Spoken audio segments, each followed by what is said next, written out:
Alright, what's up you guys? So, what I got here is a Kriss Vector in 9mm. They make them in 10 and 45 as well. Kriss is a company from Switzerland. Vector is kind of the patent on the firearm, or design itself. Showing you kind of things that it comes with: cleaning kit, your rags, standard lock, of course your manual, and all the configurations you can get a Kriss in. So looking at it, pretty goofy looking gun. Comes with a standard flip-up sights. They're made by Kriss themselves. SBA brace. It's a threaded barrel. I added that on myself. So on this side you got your mag release. It takes Glock 17 magazines. Bought a stick and a drum mag for it. You got your standard charging handle, your bolt release or bolt catch. Kind of neat what they did with it.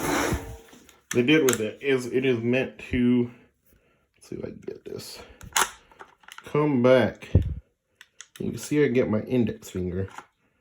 And actually, well, I guess it's a little easier with the thumb, but be able to lock that bolt to the rear. Kind of all in one spot. You're not reaching around the weapon like an AR platform would be or anything like that. Simply hit it and rides the bolt forward. But you're probably thinking, why does this thing look so damn goofy? Well, I'll show you. Properties. You got your 4 pins that you got to pop out for disassembly.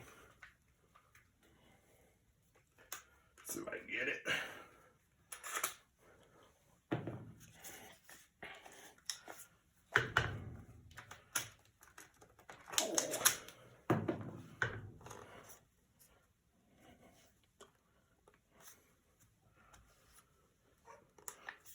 There we go. So, after those 3 pins, it will actually come apart. What you can do with these is you can buy the 10mm or 45 lower and actually just swap it out like that.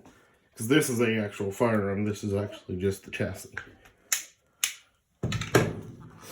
So, looking at, I guess what you could call the lower receiver, looks pretty damn funky. You got your bolt in there. So popping out this 4th and last pin, I'll kind of show you and explain why this is called a Kriss Vector. It's actually the Vector system that is patented through Kriss. Woo. So, as you can see here, this is the bolt assembly. If I let it go and bring this guy down, you got your chamber right here. So from this side, that's kind of what you're seeing.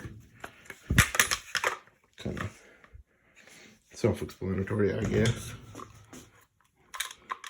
But what it's doing is, as you fire, it brings the bolt back about an inch and a half. And will actually bring the bolt down. So what the bolt's doing is coming from here, coming up, and dropping down, pushing the recoil back down instead of into you, kind of like an AR platform or any other semi-automatic platform would be. But that's all your simple takedown of a Kriss Vector. It's a very simple but effective system on reducing your felt recoil, and it's pretty dirty because we took it out this morning, but whoop.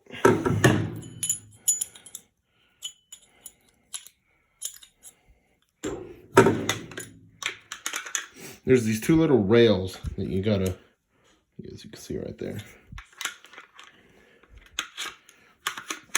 that you'll guide this guy up and just push it all together. Definitely need to do some cleaning with it.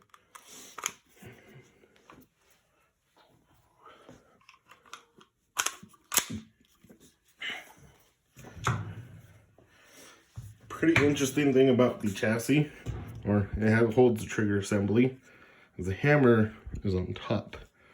So actually looking at it, the hammer swings down, unlike a platform or an AR platform where it actually swings up from the lower receiver. This one is built into the top. You got your ambidextrous safety, and you kind of didn't go over that, but pretty neat 45-degree angle, really crisp trigger.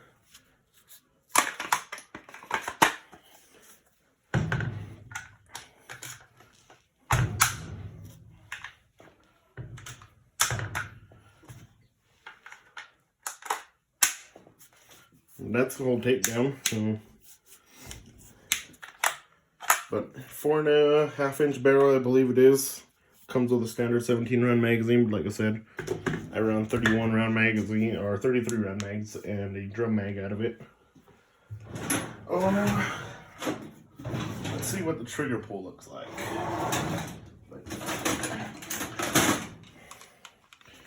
I got a standard little tool here to actually test the trigger poundage. The way it works is set it all the way back. It'll pull. As soon as it releases, it's going to kind of sit and tell me exactly where the trigger is. Go ahead and set it there.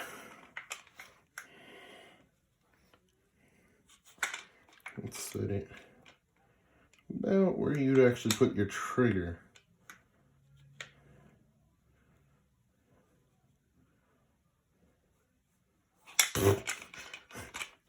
It would definitely help if I put the firearm on fire.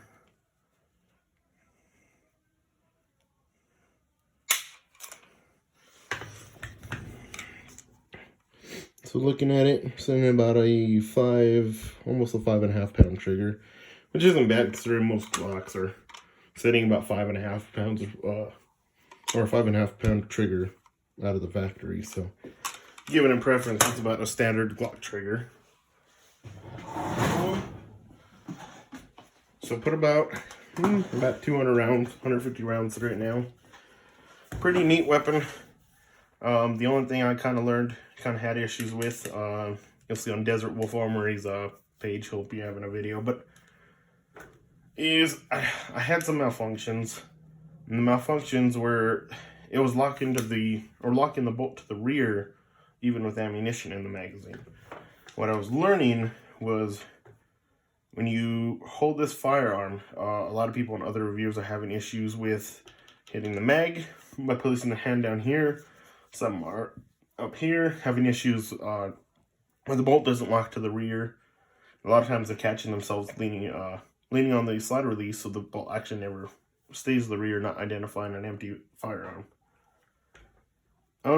So what I was doing, when I figured out why it was locked into the rear every single time on an empty mag, was I kind of had a grip like that. And what I realized is, with my fat hands, is I was actually pushing on the slide stop. So every time I was firing, the pressure from my hand would actually cause the weapon to malfunction and lock to the rear. So kind of switching grip, it was a little funky. I kind of started doing this little bit of a weird C on the outside. This is a non-reciprocating charging handle, so it's fine leaving it where it is. But to keep my fingers away from the front, I kind of did this weird little C-clamp, keeping myself away from the magazine release and the bolts catch or release, whatever you want to call it. And yeah, ran flawlessly. Didn't have any issues with the Pro Mag stick mag, got a Pro Mag drum, and the standard Glock OEM magazine it came with. No issues after I kind of adjusted the way I held the firearm, and pretty damn happy with it. I know a lot of people in Gen 1s had a lot of issues with malfunctions, with it double feeding and stuff like that. I did have 2 incidences where it double fed, and with just regular clearing procedures, I was able to get it clear. One thing I'm realizing on this is a mostly polymer platform. Of course, there's going to be quite a bit of steel or aluminum where it needs to be. Is the whale, and you'll realize a lot of people on reviews have issues with chipping or cracking whenever there's a double feed or a stovepipe, especially stovepipes on this plastic. This one so far hasn't seemed to have an issue. I'm having a little bit of chips and a little bit of wear and tear on top just from the brass being kicked out. But I mean, otherwise, I'm not that dirty with a firearm, but otherwise, overall, really damn happy with this thing. This is the Gen 2. We definitely upgraded it and did a little better with the internals and fixing a lot of the issues the Gen 1s have. Probably will go to an SBA 3 brace, maybe SBR down the road. It's not a bad brace, just don't like how I can't adjust it, fit it myself. But yeah, if you're definitely thinking about it, 9 mils usually run, well, Kriss Vectors in general in 9 run about $1,500 to $1,800 depending. In the 9, 45, and 10 mil. Kriss Vector, the SHOT Show 2020 did release a 22 model of this guy. I have not seen an MSRP yet on it, but I know they'll be in the OD green, FDE black, and I believe the snow white camo. But yeah, definitely get your hands on one of these and check out some of the videos of us shooting it on Desert Wolf Armory's page, and I'll probably be posting up some videos of us taking this out and shooting it and kind of being done with it. But yeah, catch you guys later.